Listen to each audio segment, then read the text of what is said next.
Hey guys, welcome to Whitney's watch list. Today I'm reviewing Don't Let Go. All right, I saw this movie last night and I was genuinely confused. I really wanted to understand so badly, like what was happening, but I never got that moment. Before I get into why this is not my favorite film, the one positive thing I will say is that David Oyelowo acting is still very good. I think the acting in this movie was pretty decent. It's hard for this movie to succeed with the plot that they were given. Okay, so the first thing I didn't like about this film was that you went straight into the plot. There was like hardly any setup. You didn't really get a chance to really understand why him and his niece were so close. Even like there's this one scene in the movie where this guy is calling him out, also trying to figure out why he's so fucking close to his niece, and he never really answers the question. So we still never find out why he's so close to his...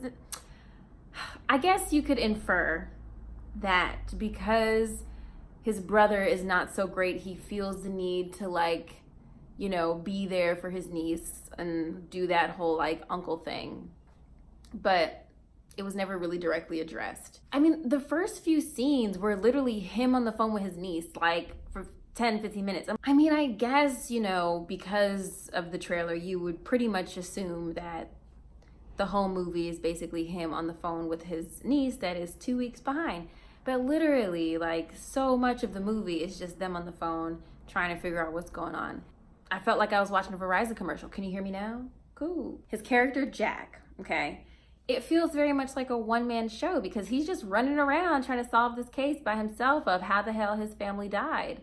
And if you've ever seen a one-man show, you feel exhausted for the actor. So you're just watching with them in anxiety. And I guess that's the point, but like...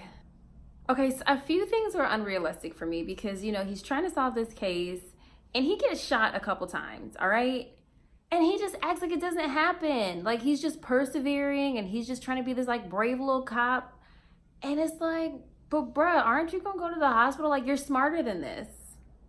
Something that was an overkill for me was this ominous train sound in the background. Just, I don't even know where the hell this was. I don't know what city this was supposed to take place in. I really don't. I don't know if they brought it up and I forgot, but I couldn't tell you what city this was supposed to be in.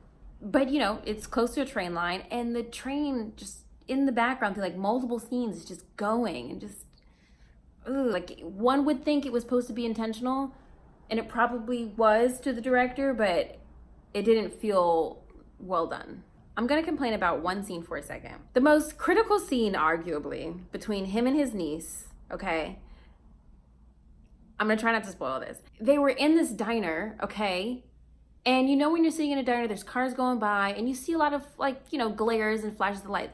So while they're sitting there, this flash keeps happening and this scene is going on for at least 5 to 10 minutes.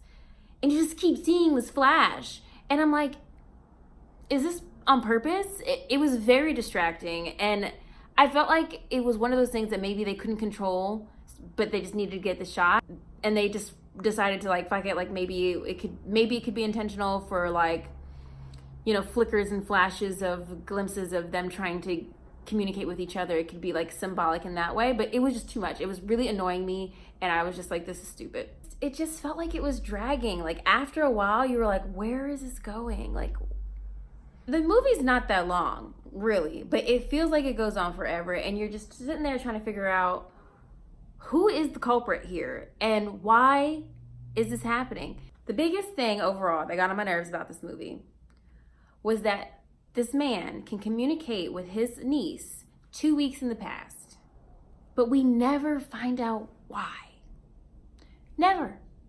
Never at one point do we ever learn why he's able to communicate with her. There's no supernatural anything going on that indicates why he's able to reach her and why his niece is not able to contact his present self in that 2 weeks ago. So you go through the whole movie and then like you get to the end and you're like, okay, but why? Okay, so obviously for me, this is a no FOMO. I wanted to like this. Honestly, I wanted to like this, but you good if you don't see it. You good. Check out this video, that video, or go ahead and subscribe. Thanks for watching, guys. Bye.